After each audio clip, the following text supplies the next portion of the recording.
तो फिल्म की शुरुआत होते ही हमें दिखाया जाता है कि वकांडा मुल्क का राजा, जिसका नाम टिचाला है, एक बहुत ही खतरनाक बीमारी से लड़ रहा है। एक ऐसी बीमारी जिसका इलाज वकांडा के पास है ही नहीं। तो अपने भाई टिचाला की जान बचाने के लिए उसकी बहन शूरी अपनी लैब में कई सारे टेस्ट कर रही होती है, ताकि किसी तरह वो एक नकली जड़ी बूटी बना ले जो बहुत ही ताकतवर है, जिसके बाद उसकी ड्रिंक बनाकर वो टिचाला को पिला दे और उसकी जान बच जाए। दरअसल इस वक्त वकांडा में वो जड़ी बूटी एक भी नहीं होती। शूरी यहाँ पर बहुत कोशिश करती है, मगर फिर भी वो उस जड़ी बूटी को बनाने में कामयाब नहीं होती। यहाँ पर वो अपने रोबोट से भी अपने भाई के बारे में पूछ रही होती है, जिस पर रोबोट कहता है कि टिचाला की हालत बहुत ही नाजुक है, उसका बचना बहुत मुश्किल है, उसके दिल की रफ्तार भी लगातार नीचे गिर रही है। फिर इसकी फौरनी बाद शूरी के पास उसकी माँ रमोंडा आती है, जो कहती है बस रुक जाओ शूरी, अब ये सब करना बंद कर दो, कोई फायदा नहीं है, क्योंकि टिचाला अब नहीं रहा, वो मर चुका है। ये बात बताते ही शूरी और उसकी मोम रमोंडा दोनों ही रोने लगती है। अब अगले ही दिन टिचाला का फ्यूनरल किया जाता है, यानी उसे दफनाया जाता है, जहाँ वकांडा के सभी लोग अपने राजा टिचाला को बड़ी अच्छी से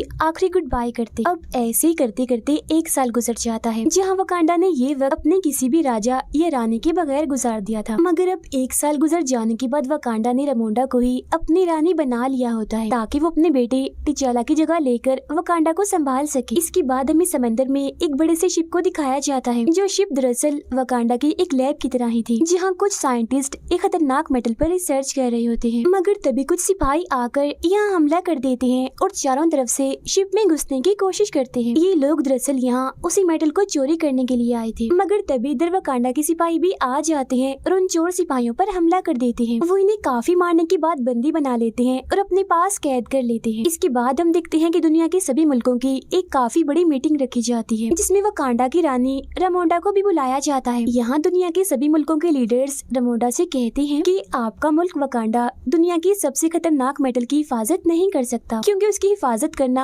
आप लोगों के बस की बात नहीं है, इसीलिए आप लोग अपना वो सारा मेटल हमें दे दो, हम उसे संभाल के रखेंगे, जिसकी फिक्र करने की भी आपको जरूरत नहीं है। अब उनकी इस बात का जवाब देते हुए रमोंडा कहती है कि वकांडा हजारों सालों से इस मेटल की हिफाजत करते आया है और आगे भी करता रहेगा, क्योंकि हम भी किसी से कम नहीं है। और रही बात कि हम मेटल को तुम्हारे हवाले कर दें, तो ऐसा तो हो ही नहीं सकता, क्योंकि हम जानते हैं कि तुम उस मेटल से खतरनाक हथियार ही बनाओगे, जिनकी मदद से तुम दुनिया को तबाह बर्बाद कर दोगे। इतना कहते ही रमोंडा उन सभी सिपाहियों को भी वहाँ पेश करती है, जो वकांडा के शिप में उस मेटल को चुराने आए थे, जिन्हें इन लोगों ने अपने पास कैद किया हुआ था। इसके बाद वो कहती है कि हम सब जानते हैं कि आप क्या सोच रहे हो, यही ना कि वकांडा का राजा क्योंकि मर चुका है तो उसकी हिफाजत करने के लिए कोई राजा, कोई ब्लैक पैंथर नहीं है, और अब यही सही वक्त है उस मेटल को चुराने का, है ना। मगर मैं आपको याद दिला दूं कि इस गलत फहमी में मत रहना। बेशक वकांडा ने अपने राजा को खो दिया है, लेकिन उसके सिपाही आज भी अपने मुल्क की हिफाजत करना जानते हैं। ये कहने के बाद वो पूरी दुनिया को वार्निंग यानी चेतावनी देते हुए कहती है कि इसके बाद भी अगर किसी ने वकांडा या उसके मेटल पर नजर डाली तो फिर देख लेना, इसका अंजाम बिल्कुल भी अच्छा नहीं होगा। इसके बाद हमें दोबारा से समंदर का सीन दिखाया जाता है, जहाँ हम कुछ सिपाही और ऑफिसर्स को देखते हैं। ये सभी सिपाही और ऑफिसर्स असल में अमेरिका और एक एजेंसी के थे। ये सभी समंदर के अंदर उसी मेटल की खोज कर रहे होते हैं। इनके पास एक ऐसी मशीन भी थी जो उस मेटल को ढूंढ सकती थी, जहाँ फिर इसी मशीन के जरिए उन्हें पानी में एक जगह आखिरकार इस मेटल के बारे में पता लगता है। तब उस मेटल को देखने दो ऑफिसर्स पानी में जाते हैं, मगर फिर तभी उन लोगों पर हमला हो जाता है, और हमला करने वाले और कोई नहीं बल्कि नेमोर के शहर के सिपाही होते हैं। नेमोर के इस शहर का नाम टालोकान होता है, जिसे हम अटलांटिस के नाम से भी जानते हैं। अब यहाँ पर टालोकान के लोग सभी अमेरिकन सिपाहियों को मार देते हैं। फिर इधर हमें ये भी पता चलता है कि जब हजारों साल पहले आसमान से ये मेटल जमीन पर आया था, तब वो वकांडा के साथ साथ टालोकान के समंदर में भी गिरा था। मतलब कि ये मेटल वकांडा के अलावा टालोकान के पास भी है, जिसे चुराने ही अमेरिकन सिपाही आए थे। पर अब क्योंकि उनके पास ये मेटल है, तो टालोकान के सिपाहियों ने भी इससे अपने हथियार बनाए हुए। नेमोर जो हथियार इस्तेमाल करता है, जो एक रॉड है, वो भी इसी मेटल का ही बना हुआ है। उधर रमोंडा अपनी बेटी शूरी को एक नदी के किनारे लाती है, जहाँ रमोंडा अपनी सफेद लिबास को जला देती है, जो उसने अपने बेटे टिचाला की मौत की वजह से पहना हुआ था। ऐसा उसने इसीलिए किया ताकि वो अपने बेटे की मौत के गम से बाहर आ जाए। असल में ये वकांडा के लोगों की सोच होती है कि अगर हम सफेद लिबास को जला दें तो मरने वाले के गम से हम बाहर आ जाएंगे और हमें उसकी याद भी नहीं आएगी। मगर क्योंकि शूरी इन सब पर यकीन नहीं करती थी, तो वो अपना लिबास नहीं जलाती। लेकिन यहाँ पर दोनों ही माँ बेटी फिर भी टिचाला की याद में रोने लगती है। इतने में ही नेमोर नदी से बाहर निकल कर आता है। वो उन दोनों को अपने बारे में बताता है, कहता है कि मैं टालोकान शहर का राजा हूँ, मुझे आपसे टिचाला के बारे में बात करनी है, जो गलती उसने की उसके बारे में। जब से टिचाला ने पूरी दुनिया से दोस्ती का हाथ बढ़ाया है, सबको वकांडा के बारे में पता चला है। तभी से सारी दुनिया इस मेटल के बारे में जान गई है और ये भी कि वकांडा के पास ये मेटल मौजूद भी है। तो तभी से सब लोग इस मेटल के पीछे पड़े हुए हैं, जिस वजह से मेरे लोगों की जिंदगी भी खतरे में आ गई है, क्योंकि ये मेटल हमारे पास भी तो है। मेरा मानना है कि जब से दुनिया को आपके मुल्क वकांडा की सच्चाई पता चली है कि आप लोगों के पास वो मेटल है, तब से पूरी दुनिया आपके पीछे पड़ी हुई है। और अगर दुनिया को हमारी सच्चाई के बारे में पता चल गया कि वो मेटल हमारे पास भी है, तो सारी दुनिया के लोग हमारे पीछे भी पड़ जाएंगे और हमारा जीना भी हराम कर देंगे। और हो ना हो बहुत जल्द उन्हें इस बारे में पता लगने वाला है, क्योंकि अमेरिकन के पास एक ऐसी मशीन है जो इस मेटल को ढूंढ सकती है। उस मशीन को अमेरिका की एक काफी चालाक साइंटिस्ट ने बनाया है। अब मेरा मशवरा ये है कि आपको और हमें मिल जाना चाहिए, दोनों मुल्कों को साथ मिलकर पूरी दुनिया को खत्म कर देना चाहिए, क्योंकि इससे पहले कि वकांडा और टालोकान को ये पूरी दुनिया वाले खत्म कर दें, बेहतर नहीं है हम दोनों ही मिलकर पूरी दुनिया को तबाह बर्बाद कर दें, क्योंकि इसके बाद हम दोनों मुल्क सुकून से अमन से अपनी जिंदगियां गुजार सकेंगे। दुनिया को तबाह करने वाली बात सुनकर रमोंडा चिढ़ जाती है और उसकी ऑफर लेने से मना कर देती है और कहती है कि हम अमन पसंद है, हम कोई भी तबाही बर्बादी नहीं चाहते, हम शांति चाहते हैं। अब ना सुनकर नेमोर कहता है कि ठीक है, अगर वकांडा को टालोकान के साथ नहीं मिलना तो कोई बात नहीं, लेकिन आप लोगों को हमें वो साइंटिस्ट सौंपनी होगी जिसने इस मेटल को ढूंढने की मशीन बनाई है, ताकि मैं उस साइंटिस्ट को मार दूं और अमेरिकन मेटल को ढूंढते हुए हमारे मुल्क में ना आ जाएं। अब नेमोर उन्हें एक हफ्ते का वक्त देते हुए कहता है कि मैं एक हफ्ते बाद दोबारा आऊंगा, अकेला नहीं बल्कि अपनी पूरी फौज के साथ, और तब तक अगर आपने उस साइंटिस्ट को हमारे हवाले कर दिया तो हम समझ जाएंगे कि वकांडा हमारा दोस्त है, लेकिन अगर ऐसा ना हुआ तो हम पूरी दुनिया के साथ साथ वकांडा को भी तबाह बर्बाद करके रख देंगे। और फिर ये धमकी देने के बाद नेमोर यहाँ से चला जाता है। इसके बाद रमोंडा वापस आकर अपने जनरल को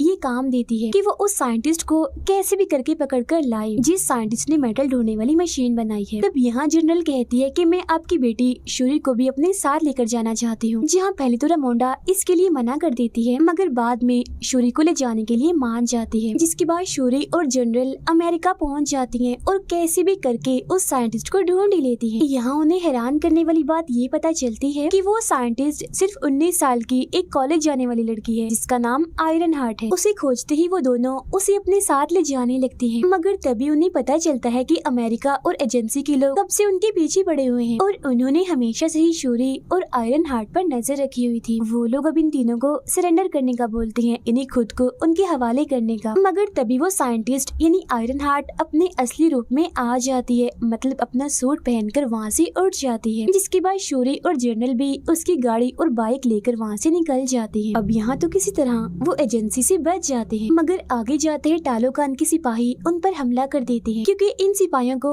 नेमोर ने ही भेजा होता है ताकि वो आयरन हार्ट को पकड़कर नेमोर के पास ले आए। यहाँ टालोकान के सिपाही जनरल से काफी लड़ाई कर रहे होते हैं और आयरन हार्ट को अपने साथ ले जाने की कोशिश करते हैं, मगर जवाब में जनरल भी उनसे लड़ती है और आयरन हार्ट को बचाने की कोशिश करती है। लेकिन क्योंकि टालोकान के सिपाही काफी बहादुर थे, इसलिए वो जनरल को हरा देते हैं और फिर आयरन हार्ट के साथ साथ शूरी को भी नेमोर के पास ले जाते हैं टालोकान में। फिर जब अकेली जनरल वापस लौटती है तो रेमोंडा को इस सब के बारे में बताती है, मगर उसे ये बात सुनकर बड़ा ही गुस्सा आता है कि जनरल होकर उन दोनों को नहीं बचा पाई, इसीलिए वो इसे जनरल वाले ओहदे से हटा देती है। इसके बाद रेमोंडा पुरानी जनरल जो कमांडर भी थी उसके पास जाती है, जो पहले वकांडा के लिए ही काम कर चुकी थी। रेमोंडा का मानना था कि वो कमांडर दुनिया के अलग अलग मुल्कों में जा चुकी है और किसी दूसरे मुल्क में कैसे घुसा जाता है इस बात का तजुर्बा उसके अलावा और किसी के पास भी नहीं, तो जरूर यही टालोकान जाकर उसकी बेटी शूरी और आयरन हार्ट को बचा सकती है। रेमोंडा सारी बात कमांडर को बताती है, जहाँ वो शूरी और आयरन हार्ट को वापस लाने का बोलती है। जिसके बाद वो कमांडर सीधा टालोकान पहुंचकर वहाँ के काफी सारे सिपाहियों को मार देती है और उन दोनों यानी शूरी और आयरन हार्ट को भी बचाकर वापस वकांडा ले आती है। लेकिन यहाँ हम जान पाते हैं कि जब शूरी और आयरन हार्ट नेमोर के पास थे, तब शूरी ने बार बार नेमोर को समझाया था कि आप आयरन हार्ट को मत मारिए, इसका कोई कसूर नहीं है। और इसी दौरान नेमोर ने भी उसे शुरुआत से ही अपनी सारी बात बताई होती है। जहाँ अब हम भी नेमोर के बारे में शुरू से ही जान पाते हैं। हमें पता चलता है कि नेमोर की उम्र 450 साल है, जहाँ 450 साल पहले नेमोर के जो माँ बाप थे